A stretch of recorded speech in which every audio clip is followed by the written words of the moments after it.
आज जो कहानी आप सुनने वाले हैं उस कहानी का शीर्षक है नकली बादशाह। हाँ, आज से हम तुम्हारे बादशाह हैं। आज से इस जंगल में हम राज करेंगे।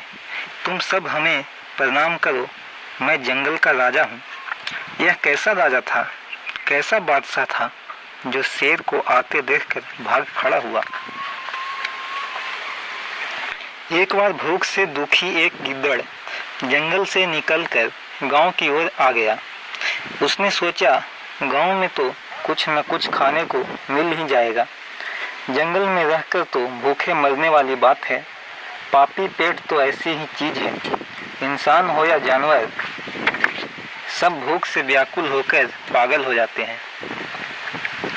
यही हाल बेचारे उस गिद्दड़ का था। भूख से बेहाल होकर वह गांव की ओर चला आया। गांव से बाहर चौराहे पर थोड़ा बहुत तो खाने को मिल गया, लेकिन उसकी भूख इतनी प्रबल थी कि उससे पेट नहीं भर सका। अब वह फिर गांव की ओर चल पड़ा। वहां पर बैठे कुत्तों ने जब एक गिद्दड़ को गांव की ओर आते देखा तो सब के सब उस पर टूट पड़े। शायद किसी ने ठीक ही कहा है कि जब गिद्दड़ की मौत आती है तो वह गांव की ओर भागता है। कुत्तों का पूरा दल गिद्दड़ पर टूट पड़ा। इतने सारे कुत्तों को अपने पर आक्रमण करते देखकर गिद्दड़ बेचारा एकदम घबरा गया और सोचने लगा कि जाए तो कहाँ जाए। चारों ओर मौत नाच रही थी। पेट की भूख की बात तो वह भूल गया, अब तो मौत से बचने की बात उसके सामने थी। कुत्ते उसके पीछे भागे आ रहे थे। वह मौत से बचने के लिए अंधाधुंध भाग रहा था और छिपकर जान बचाने को कोई स्थान तलाश कर रहा था। आगे एक रंगसाज का घर था। उसने कपड़े रंगने के लिए बहुत बड़े टब में नीला रंग तैयार कर रखा था ताकि सुबह उठकर कपड़े रंग सके। मौत से डरता गिद्दड़ इतना तेज भागा कि वह सीधा जाकर उस नीले रंग के भरे टब में जा गिरा।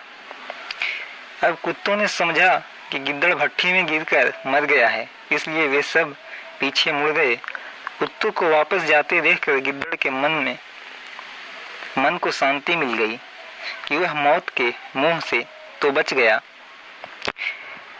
उनके जाते ही वह टब में से निकला और रंगसाज के घर में खाने की तलाश करने लगा। उस समय जो भी उसे मिला उसने खा लिया। पेट भरने के पश्चात वह फिर वापस जंगल की ओर चल पड़ा। नीले रंग के पानी में डूबकर वह पूरा नीला हो चुका था। इस हालत में उसे देखकर कोई कह नहीं सकता था कि यह कोई गिद्दड़ है।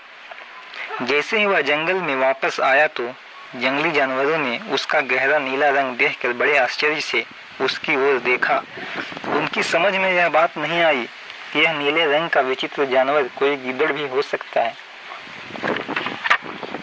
पूरे जंगल में इस विचित्र जानवर को देखकर हलचल सी मच गई थी।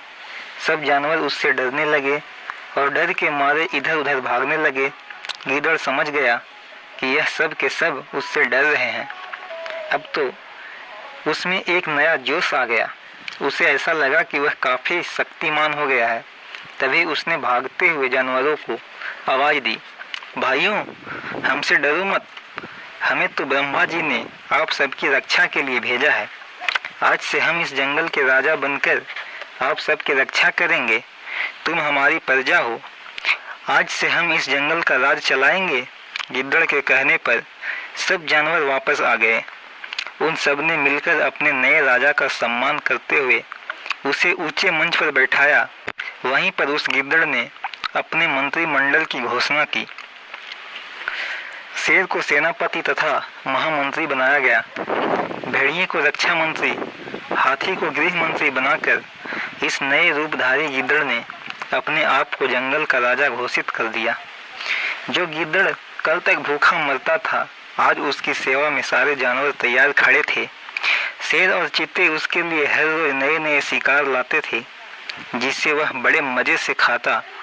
छोटे मोटे जानवर उसकी सेवा के लिए तैयार रहते। कुछ ही दिनों में उस गिद्दड़ का सारा जीवन ही बदल गया। खूब मोटा ताजा हो गया। अब तो उसके जीवन में आनंद ही आनंद था। खूब खुला खाना, आराम की नींद सोना उसके भाई बांधवों ने कभी सोचा भी नहीं था कि वे शेरों पर राज करेंगे। एक बार साथ के जंगल से गिद्धड़ों का एक बहुत बड़ा दल शोर मचाता हुआ उस जंगल में आ गया। सब के सब मस्त होकर नाच रहे थे, गा रहे थे। नकली राजा गिद्धड़, जिसने ब्रह्मा जी का नाम लेकर इन सबको धोखा दिया था, वह अपने गिद्धड़ भाइयों को नाचता गाता देखकर अपने तख्त से छलांग लगाकर नीचे उतर आया और अपने भाइयों से मिलकर उनकी भाषा में ही नाचने गाने लगा। दरबार में बैठे शेर, चीते, बाघ, भेड़िए और हाथी आदि को समझते देर नहीं लगी। यह जानवर तो असल में गिद्धड़ ही है, जो हम सबको ब्रह्मा जी का नाम लेकर धोखा देता हुआ हम पर राज करता रहा। हम लोग आज तक इस गिद्धड़ के ही गुलाम बने रहे और यह दुष्ट धोखेबाज गिद्धड़ हम पर राज करता रहा। कितनी शर्म की बात है हमारे लिए। उसी समय क्रोध से भरा शेर ऊंची दहाड़ मारकर उठा और उस धोखेबाज गिद्धड़ पर टूट पड़ा। गिद्धड़ ने अपनी जान बचाने की पूरी कोशिश की, मगर शेर के आगे उसकी एक न चली। दूसरों को धोखा देने वाला पल भर में ही अपनी जान गंवा बैठा। ढोल की पोल खुल गई। इस कहानी से हमें यह शिक्षा प्राप्त होती है कि धोखेबाज और झूठे लोगों का राज्य थोड़े समय तक ही चलता है। इसका अंत मौत के सिवा कुछ नहीं होता। दूसरों को धोखा देने वाला एक दिन स्वयं इस धोखे का शिकार हो जाता है।